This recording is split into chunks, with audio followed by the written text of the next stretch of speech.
Think about your favorite vibrant snack for a second. Mm. Maybe it's, I don't know, a bright red fruit chew or a really sunny yellow lemonade. Ever wonder what gives it that eye-popping color? For a long time, the answer was often, well, artificial. But today, we're diving into a fascinating and frankly booming market that's changing the very palette of our food, natural food colors. Our deep dive today is built on some pretty robust data we've got from cognitive market research. It focuses specifically on global growth trends for these natural food colors, looking back from 2021 and projecting all the way out to 2033. So our mission really is simple. We want to pull out the most important nuggets from these numbers, help you quickly grasp just the sheer scale of this market and what it really signifies for the future of what we eat. We're hoping to uncover some surprising facts and really dig into the driving forces behind this pretty profound shift. Yeah, and what's really compelling about this particular deep dive is how these precise figures from the research directly connect to this massive industry shift. The source material calls it clean label food innovation. And for anyone maybe not familiar, that's not just some marketing buzzword. It's a fundamental move towards products with, fewer ingredients, simpler ones, more recognizable. Think natural colors from fruits, vegetables, plants, instead of those synthetic dyes. So these numbers we're looking at, they aren't just statistics floating around. They're like the tangible proof of this global movement actually happening. Okay, right. Let's unpack this then. Starting with the big picture, the overarching global numbers that really show the impressive trajectory here. So back in 2021, the global natural food colors market was already valued at, get this, over $1.1 billion. That's 11,147.88 million to be exact. $1 billion already in 2021. Wow. Exactly. Yeah. And this isn't just ticking up slightly, it's expected to rise significantly, hitting nearly 1.6 billion by 2025. That's $1,583.6 million. And here's the real kicker. It's projected to more than double its 2021 value, escalating to a whopping $3 billion, over $3,014 million by 2033. $3 billion. Yeah, that works out to a really robust compound annual growth rate, or CAGR, of over 8.3%. 8.377% to be precise, year over year. What's fascinating here, I think, is that this 8.3% plus growth, it isn't just, incremental shuffling. It really reflects a fundamental shift, a shift in how food products are being developed, perceived, really, worldwide. And that strong CAGR directly mirrors the industry's pivot towards that clean label food innovation we mentioned. It's clearly not just about appealing to some niche market anymore. These numbers show that the demand for natural ingredients, especially colors, is mainstream now, and it's accelerating fast. Right. It truly signifies that consumers, you are increasingly looking for transparency and, naturalness in what you eat. So, okay, that's the monumental global picture, a $3 billion market by 2033. But where's this growth actually most pronounced? How does it play out in different parts of the world? Let's try and break it down geographically. Maybe start with North America. Good idea. How does it look there? Well, in North America, the market earned over $322 million in 2021. That's $322.555 million.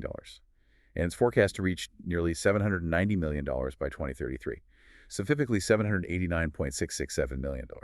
So it's growing at a pretty steady clip, a 7.747% CAGR. Not quite the global average, but still very strong. Still strong, yeah, over 7.7%. And within North America, no surprise, the United States really takes the lead role. The U.S. generated over $267 million, $267.075 million in 2021, projected to hit almost $645 million, $645.395 million by 2033. That's a 7.628% CAGR. So the U.S. is the bulk of it, volume-wise. Definitely. But interestingly, Canada is actually showing a slightly faster rate of growth, projected to climb from just over $31 million, $31.61 million in 2021 to nearly $85 million, $84.573 million by 2033. That works out to an impressive 8.554% CAGR, higher than the U.S. rate. Oh, that is interesting. Faster growth rate in Canada. Yeah. And Mexico is certainly on board, too, more than doubling its market from almost $24 million, $23.869 million in 2021, to nearly $60 million, $59.699 million by 2033, with a solid 7.945% CAGR. That's a great observation about Canada's higher CAGR. Even within, a mature market like North America, while the U.S. clearly leads in sheer volume, Canada's faster growth, well, it might indicate a more agile regulatory environment, perhaps. Or maybe quicker consumer uptake of these trends could be influenced by European clean label movements, possibly. Could be. But these figures for North America definitely highlight that even where the industry is really established, the shift towards natural options is profound and sustained. It's clearly driven by increasingly health-conscious consumers. Okay, so let's move across the Atlantic then. Europe, also making a significant contribution to this vibrant market, showcasing an evolving palette, you could say.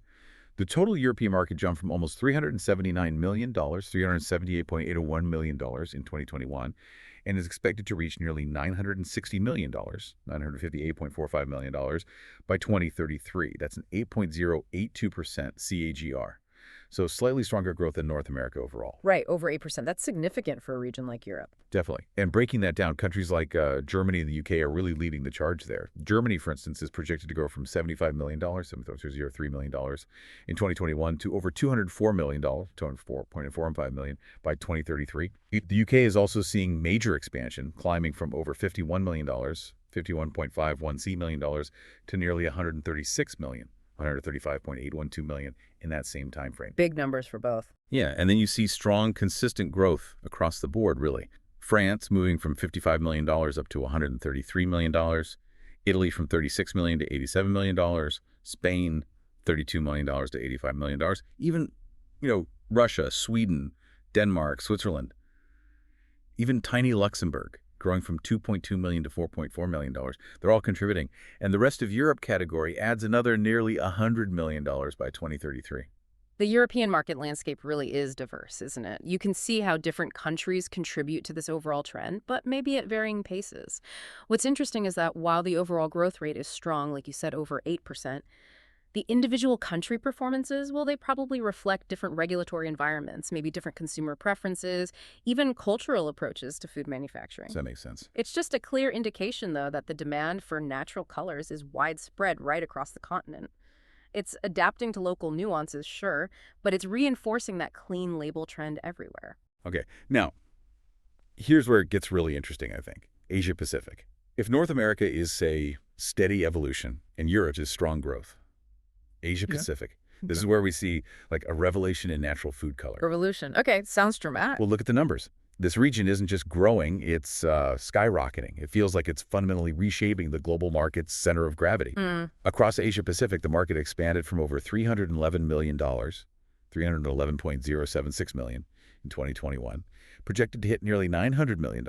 $898.17 million by 2033. And get the CAGR, an impressive 9.249%. That's the highest globally. Wow, over 9.2%. That is fast, leading the pack. Exactly. And leading this charge are powerhouse countries like China. China's projected to nearly triple its market value from over $97 million, $97.367 million in 2021 to almost $287 million. $286.965 million by 2033. Tripling, okay. Japan also seeing significant growth, reaching over $136 million, $136.163 million by 2033 from about $50 million.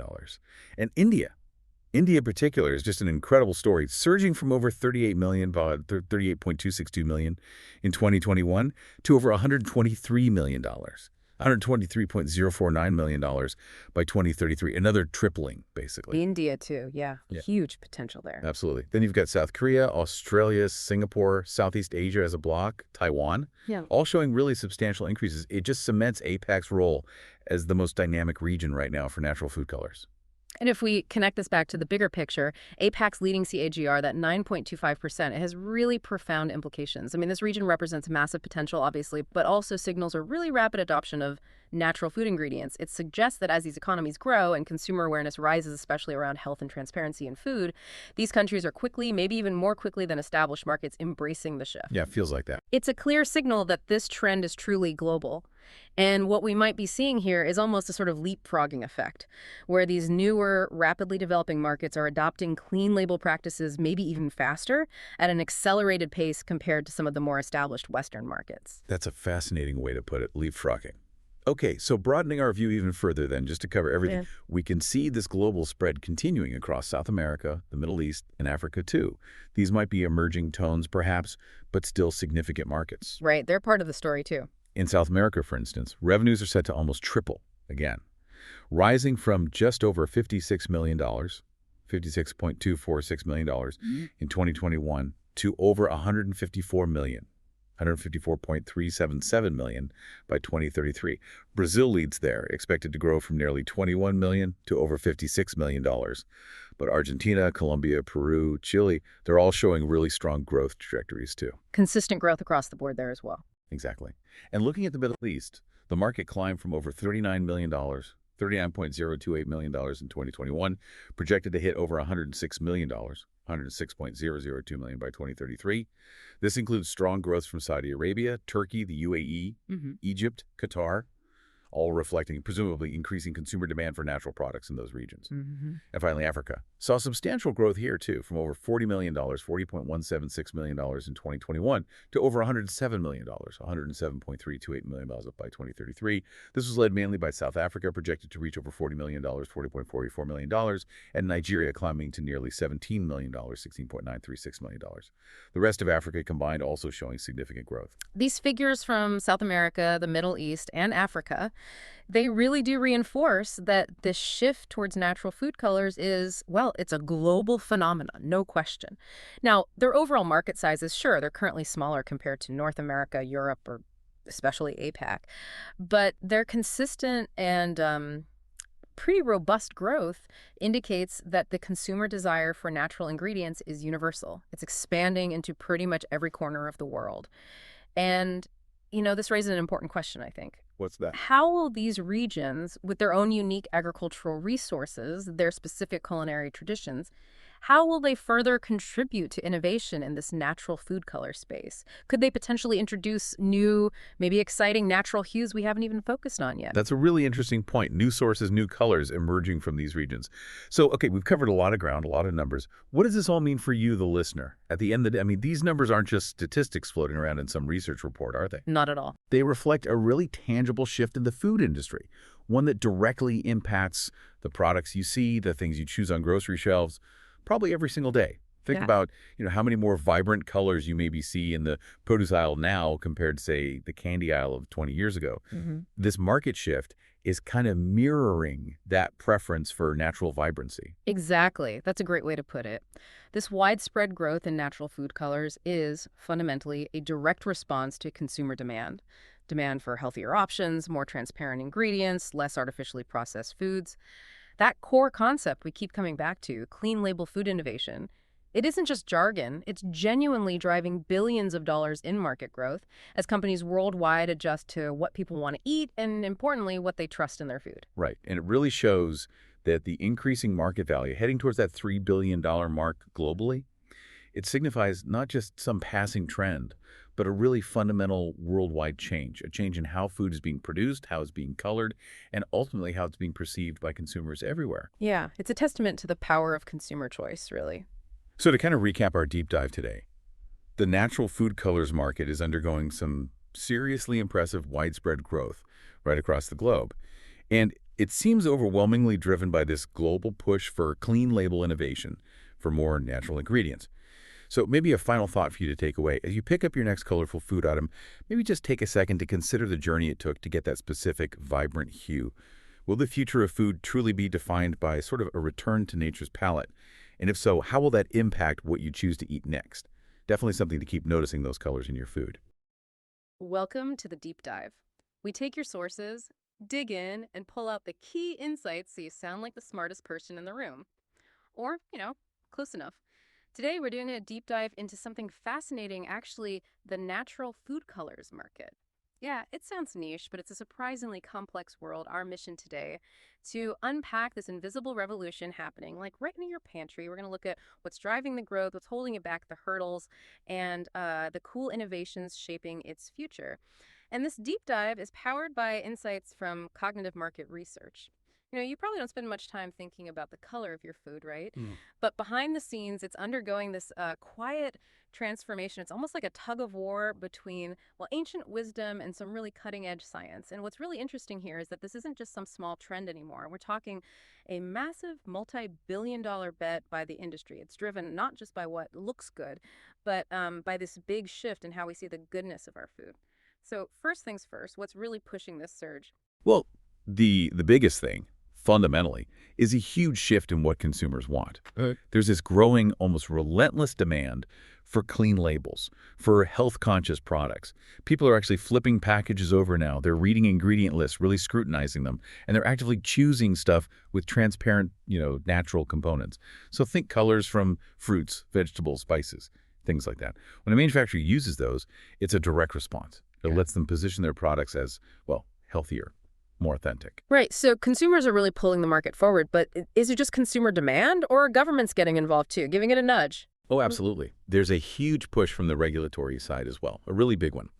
Authorities, especially in, say, North America and Europe, major markets, they're really tightening controls on artificial dyes. Like, key example is the US FDA. They're actually taking steps to phase out certain synthetic additives by 2026. And that's not just a gentle suggestion, It's serious regulatory pressure. It basically forces brands to pivot, and quickly, towards natural alternatives, both for compliance and, frankly, to keep credibility with shoppers. Wow, 2026. That's really not far off. Does that mean big brands are scrambling or have they seen this coming? Like, what's the real impact on, I don't know, a candy company that relies on those super bright artificial colors? Well, it's a bit of a mix, actually.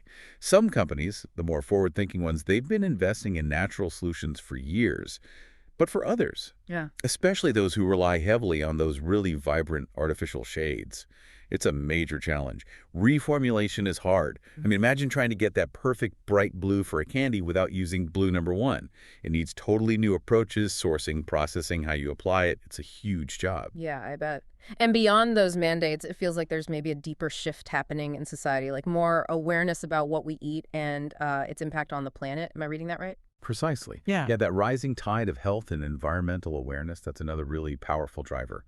On the health side, there are these mounting concerns about synthetic dyes. You hear about links to allergies, maybe behavioral issues in kids, potential long-term effects, and those concerns are leading more people to just actively reject foods they see as, like, chemical-laden. And then, yeah, you've got the environmental angle. Sustainability is huge now. So biodegradable, plant-based colorants, they fit perfectly with that growing eco-conscious mindset. It makes them a natural choice for brands wanting to connect with those values. Okay, so the demand's definitely there. Regulations are pushing. People are more conscious. Sounds like a winning formula. But like any big shift, the path to all natural can't be totally smooth, right? There must be speed bumps. It sounds easy to say go natural, but maybe the science sometimes struggles to keep up with, well, nature itself. What are the real practical challenges manufacturers hit? That's exactly where that tug-of-war really comes into play. Yeah. The first big restraint, it's simply cost, higher production costs.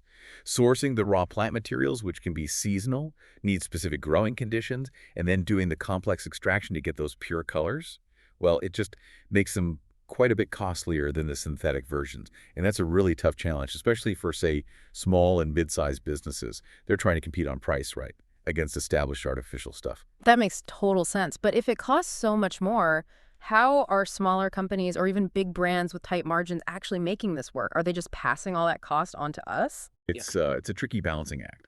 Often they have to absorb some of it or find more efficient ways to extract the color, maybe partner with bigger suppliers for better scale. But yeah, the cost thing is always there. And then there's this other big issue, stability and performance. See, natural colorants can be, well, really sensitive, things like temperature changes, light exposure, even the acidity, the pH level of the food. And what that means is you might get inconsistencies in the color over time, or it could even affect the product's shelf life. Now, for a food company where that consistent visual look is part of their brand, think about, like a really specific shade of orange for a cheese puff, this is a serious, serious problem. Ooh, yeah, that sounds like a massive headache for them. I never really thought about how a cookie's color could change just sitting on a shelf. I actually bought some kind of natural lemonade once, and it looked a bit, well, faded after a few days in the fridge. Is that the kind of thing you mean? That inconsistency? Exactly that. Yeah, that's a perfect real-world example of these challenges. And then finally, there are the supply chain limits. That's still a big concern because these natural sources depend on agriculture, right? So things like seasonal changes, unexpected weather, crop yields in certain regions, all that can disrupt the supply. And when supply gets tight, prices go up. You get volatility, which really messes with production timelines and pricing strategies for manufacturers trying to, scale up their use of naturals. Okay, right. So costs, stability issues, supply chains, lots of hurdles. But here's where our source says it gets really interesting. Despite all those challenges, there are some incredibly promising trends emerging. Trends shaping a a really vibrant future for this market. How are they actually getting around these problems? Yeah, one really fascinating development is how technology is stepping in to tackle some of those stability problems we were just talking about. There are these cutting-edge innovations in extraction and processing, things like microencapsulation. Microencapsulation, what's that? So imagine building this tiny protective shield around the color molecule itself, like protecting it from light or heat Yeah. or acidity. These techniques are helping stabilize the natural colorants much better, which means they can be used in a wider range of foods, and they last longer, they're more effective. It gives manufacturers a lot more confidence, you see. Wow, so it's like putting a tiny suit of armor on the color to make it behave? That's pretty brilliant. That's a great way to put it, yeah. Yeah. And if you connect this to the bigger picture, you're seeing these natural colors move beyond just food. They're increasingly being used in things like cosmetics, even pharmaceuticals. Oh, really? Like makeup and pills? Exactly. Because of that natural appeal, the perceived safety factor. And this diversification. It opens up totally new revenue streams, new market opportunities. It helps the whole industry grow. That makes sense. A huge opportunity there. And then there's the whole consumer lifestyle angle you mentioned earlier, right? Who specifically is driving this demand through their choices? Absolutely. Look at the explosion in plant-based and vegan products. That's massively accelerating the shift. Consumers who follow those lifestyles, they're actively looking for products without animal derivatives, without artificial chemicals, and natural colorants because they come from plants. They just fit perfectly. Right. They're becoming almost standard for vegan-friendly branding. It's a natural alignment, values and ingredients lining up. So, wrapping this all up, what does this really mean for us as consumers and for the future of the food on our shelves? This deep dive really shows that the natural food colors market isn't just about making things look pretty. It's about consumer trust, isn't it? And Yeah. sustainability and all this incredible innovation that's making it happen. It really shows how what we choose to put in our bodies is getting more and more tangled up with what we value. Yeah, exactly. As we keep moving towards this cleaner, more natural approach overall, this market, despite those challenges we talked about, it's just clearly poised for really vibrant growth. It feels like a fundamental transformation, not just some passing fad. Definitely. So, thinking about everything we've covered, here's something to chew on. What everyday product do you use or eat where you now find yourself wondering, is that color natural or synthetic? And maybe take a step further, how might this whole shift towards natural ingredients actually impact the farms, the communities, the regions around the world that grow these colorful plants? Something to think about.